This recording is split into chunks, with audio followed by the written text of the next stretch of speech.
Hello friends, welcome to Eli property. Friends, మన కొంపల్లి లొకేషన్లో జేబెరీ లేఅవుట్కి కనెక్టెడ్గా ఉన్న ఒక 7 ఎకర్స్లో డెవలప్ చేసిన గేటెడ్ కమ్యూనిటీ విల్లా ప్రాజెక్ట్లో మనకు ఒక fully furnished triplex 4 BHK villa property అనేది సేల్కి వచ్చిందండి.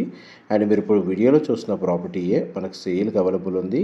ఈ విల్లా యొక్క ప్లాట్ ఏరియా వచ్చేసి మనకు 183 స్క్వేర్ యార్డ్స్ అండి. 2900 స్క్వేర్ ఫీట్ బిల్ట్ ఏరియా. ఇంటర్నల్గా మనకు ఎలివేటర్ ఫెసిలిటీ ప్రొవైడ్ చేశారు. వెస్ట్ ఫేసింగ్ మెయిన్ ఎంట్రన్స్, ఒక సింగిల్ కార్ పార్కింగ్ స్పేస్ అనేది అవైలబుల్ ఉందండి. గ్రౌండ్ లెవెల్లో మనకు లివింగ్ ఏరియా, డైనింగ్ స్పేసు, పూజా గది, kitchen, utility space, guest bedroom with attached washroom provide చేశారండి. అండ్ ఫస్ట్ ఫ్లోర్ ఏరియాలో children bedroom, master bedroom, common area, sit-out balcony provide చేశారు. Second floor ఏరియాలో మనకు home theatre with bar counter, elevator top floor వరకు available ఉంది. Terrace ఏరియాలో మనకు front and back side బాల్కనీతో గార్డెన్ అనేది డెవలప్ చేశారు. ఫర్దర్ ఇన్ఫర్మేషన్ కోసం డిస్ప్లే అవుతున్న నెంబర్కి కాల్ చేయండి. Thank you.